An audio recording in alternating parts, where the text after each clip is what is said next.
Hello everyone, welcome back to my YouTube channel. कैसे हैं आप सभी लोग? आई होप अच्छे होंगे। मैं प्रिया स्वागत करती हूं आप सभी का आपके अपने यूट्यूब चैनल में। तो हम लोग सीटेड जुलाई में जो एसएसटी के 60 क्वेश्चन पूछे जाने हैं उनके बारे में डिस्कस कर रहे थे, जिसमें 6 क्लास की एनसीईआरटी करवाई जा रही थी। जिसमें उसमें जो 6 क्लास का जो इतिहास है और जो पॉलिटी है वो पूरा का पूरा सारे के सारे लेसन करवा दिए गए हैं। अब जो ये करवाया जा रहा है 6 क्लास का ज्योग्राफी का आज तीसरा लेसन है। ज्योग्राफी के भी 2 लेसन करवा दिए गए हैं। आई होप आप लोगों ने देखा होगा और नोट्स भी बना लिए होंगे, जिससे आप लोगों को लास्ट टाइम में रिवाइज करने में हेल्प मिले। तो चलिए देखते हैं आज का लेसन है। लेसन का नाम है पृथ्वी की गतियाँ। लेसन तो छोटा है, बहुत ज़्यादा बड़ा नहीं है, बट वेरी इंपॉर्टेंट है क्योंकि बहुत सारे क्वेश्चन ज्योग्राफी में यहाँ से बने हुए हैं। बस छोटा सा ही लेसन है यहाँ से, बस इतना ही है। ध्यान से आप लोग देख लीजिए, जो इम्पोर्टेंट है मैं बताऊंगी, आप लोग उसको नोट कर लेना। चलिए देखते हैं इसमें कहा गया है आगे। जैसा कि आप जानते हैं पृथ्वी की गति 2 प्रकार की होती है, घूर्णन एवं परिक्रमण। पृथ्वी की जो गति करती है वो 2 प्रकार से करती है, एक तो है घूर्णन एवं दूसरा परिक्रमण। पृथ्वी का अपने अक्ष पर घूमना घूर्णन कहलाता है। जब पृथ्वी अपने ही अक्ष पर चारों तरफ घूमती है तो उसको घूर्णन कहते हैं। सूर्य के चारों ओर एक स्थित कक्ष में पृथ्वी की गति को परिक्रमण कहते हैं।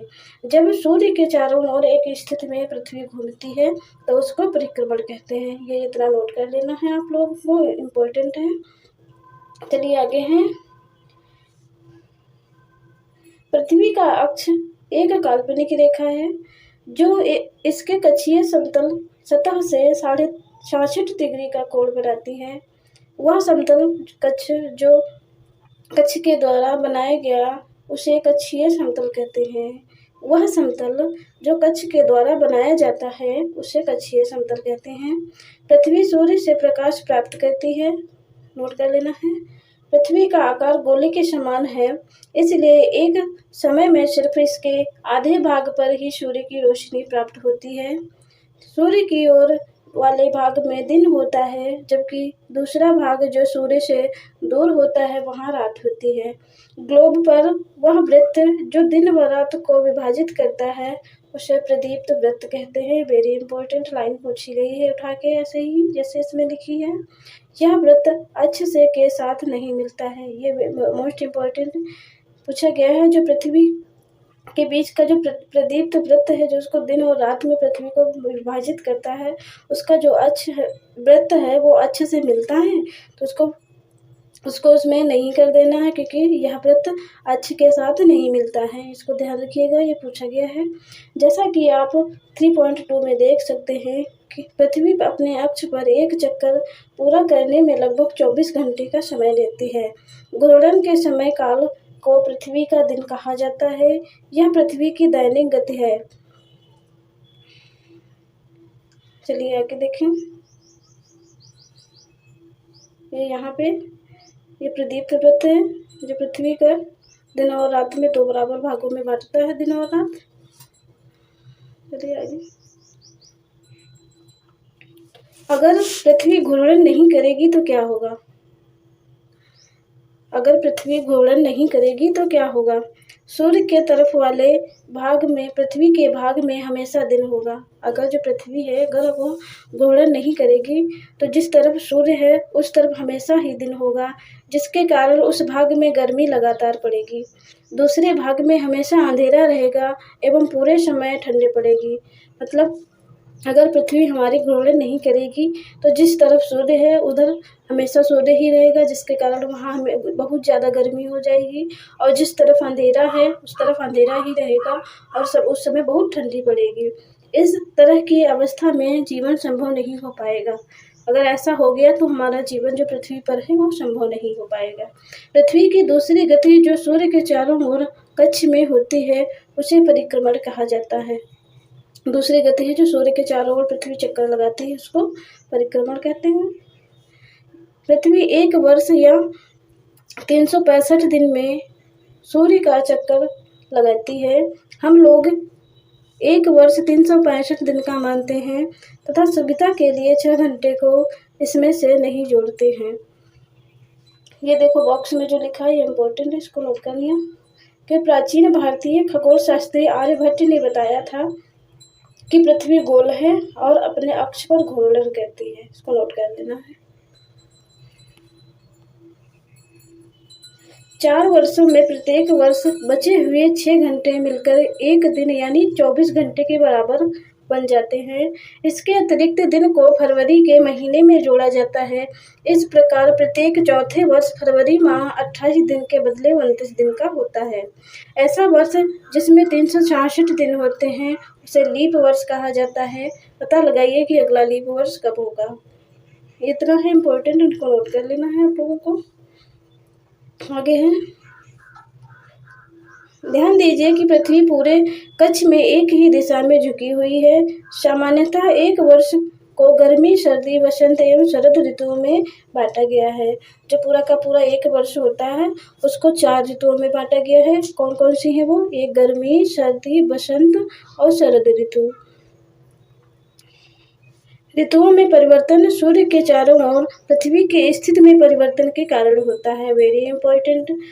ऋतुएं जो आती जाती है, कभी सर्दी की ऋतु, कभी गर्मी की ऋतु, कभी बरसात, कभी शरद ऋतु आ जाती है। तो ये क्यों होती है? क्यों ऋतुएं परिवर्तन हो जाता है? वो ऋतु इसलिए आती हैं, ऋतुओं में परिवर्तन इसलिए होता है कि जो हमारी पृथ्वी है वो भी अपनी जब स्थिति में परिवर्तन कर देती है तो ऋतु में भी परिवर्तन हो जाता है। मोस्ट इम्पोर्टेंट, इसको नोट कर लीजिए। चलिए आगे हैं।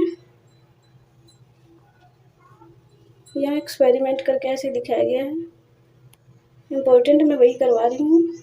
आगे चित्र 3.3 में आप देखेंगे कि 21 जून को उत्तरी गोलार्ध सूर्य की तरफ झुका है। सूर्य की किरणें कर्क रेखा पर सीधी पड़ती हैं। इसके परिणाम स्वरूप इन क्षेत्रों में ऊष्मा अधिक होता है। ध्रुवों के पास वाले क्षेत्रों में ऊष्मा कम होती है क्योंकि वहां सूर्य की किरणें तिरछी पड़ती हैं।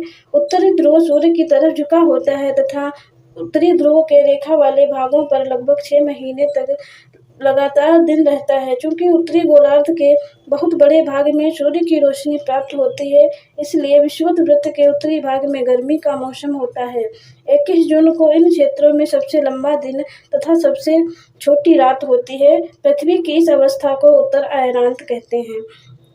चित्र के द्वारा देख लीजिए एक बार, जैसे कि ये चित्र दिखाया गया है। यहाँ पे ये उत्तरी गोलार्ध है, जो सूर्य है, जो पृथ्वी है वो सूर्य की तरफ देखो इधर झुकी हुई है, ये इधर को 21 जून को। तो इसलिए इसके इधर वाले भाग में जो ऋतु है वो ऋतु में शीत ऋतु, और 21 जून को जो सूर्य की किरणें हैं वो सीधे कर्क रेखा पर पड़ती हैं, इसलिए इसमें दिन बड़े और रातें छोटी होती हैं। आगे है, चलिए देखते हैं।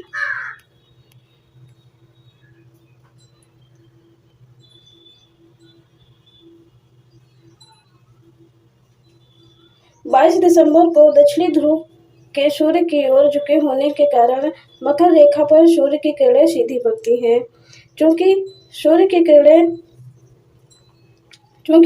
किरणें मकर रेखा पर लंबवत पड़ती हैं, इसलिए दक्षिणी गोलार्ध में बहुत बड़े भाग में प्रकाश प्राप्त होता है। इसलिए दक्षिणी गोलार्ध में लंबे दिन तथा छोटी रातें ग्रीष्म ऋतु में होती है। इसके ठीक विपरीत स्थिति में उत्तरी गोलार्ध में पृथ्वी की स्थिति अवस्था को दक्षिणी अयनांत कहा जाता है। क्या आप जानते हैं कि ऑस्ट्रेलिया में ग्रीष्म ऋतु में क्रिसमस का पर्व मनाया जाता है? अब इधर देख लीजिए, जो 22 दिसंबर को है, और जो सूर्य की किरणें हैं वो मकर रेखा पर सीधी पड़ती हैं। 22 दिसंबर को सूर्य की किरणें जो हैं वो मकर रेखा पर सीधी पड़ती हैं, इसलिए उसमें जब शरद ऋतु में जो है वो दिन बड़े और रातें छोटी हो जाती हैं 22 दिसंबर को। इसको दक्षिणी अयनांत कहते हैं। तथा इधर उत्तरी अयनांत में 21 जून को जो सूर्य की किरणें हैं वो कर्क रेखा पर सीधी पड़ती हैं, इसलिए दिन बड़े और रातें छोटी होती हैं। आगे है, 21 मार्च एवं 23 सितंबर को सूर्य की किरणें विषुवत वृत्त पर सीधी पड़ती हैं।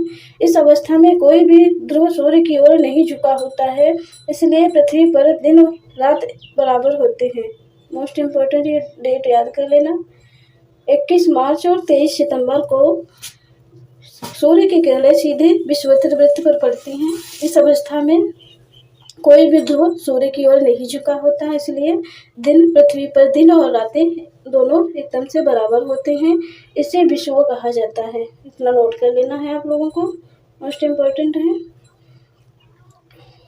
23 सितंबर को उत्तरी गोलार्ध में शरद ऋतु होती है, जबकि दक्षिणी गोलार्ध में वसंत ऋतु होती है। 21 मार्च को इसके विपरीत होता है, जब उत्तरी गोलार्ध में बसंत ऋतु होती है, दक्षिणी गोलार्ध में शरद ऋतु होती है। इस प्रकार स्पष्ट है कि पृथ्वी के घूर्णन एवं परिक्रमण के कारण दिन एवं रात तथा ऋतुओं में परिवर्तन होता है। यहाँ से जो क्वेश्चन बने हुए हैं बहुत ज़्यादा पूछा जाता है। ये वाला जो क्वेश्चन है ये ज़्यादा पूछा जाता है सबसे ज़्यादा। और उसके बाद में जो यहाँ से उत्तरी अयनांत और दक्षिणी अयनांत किसे कहते हैं, ये वाला यहाँ से लेके यहाँ तक इसमें से क्वेश्चन कई बने हुए हैं, ध्यान से देख लीजिएगा आप लोग। इसमें से जो इम्पोर्टेंट है वो नोट कर लीजिएगा। बस यहीं तक था, ये लेसन समाप्त हो जाता है। आगे लेसन छोटा है बट इम्पोर्टेंट है, इसमें से कई क्वेश्चन पूछे गए हैं, तो आप लोग ध्यान से देख लीजिएगा। अगर आप लोगों को इस वीडियो से किसी प्रकार की कोई हेल्प मिले तो प्लीज़ चैनल को सब्सक्राइब कर लें और वीडियो को लाइक कर दें। ऐसे ही और वीडियो देखने के लिए मैं इसी प्रकार से तीनों क्लास के NCERT को करवा दूंगी। थैंक यू वीडियो देखने के लिए। आप लोगों का बहुत बहुत धन्यवाद।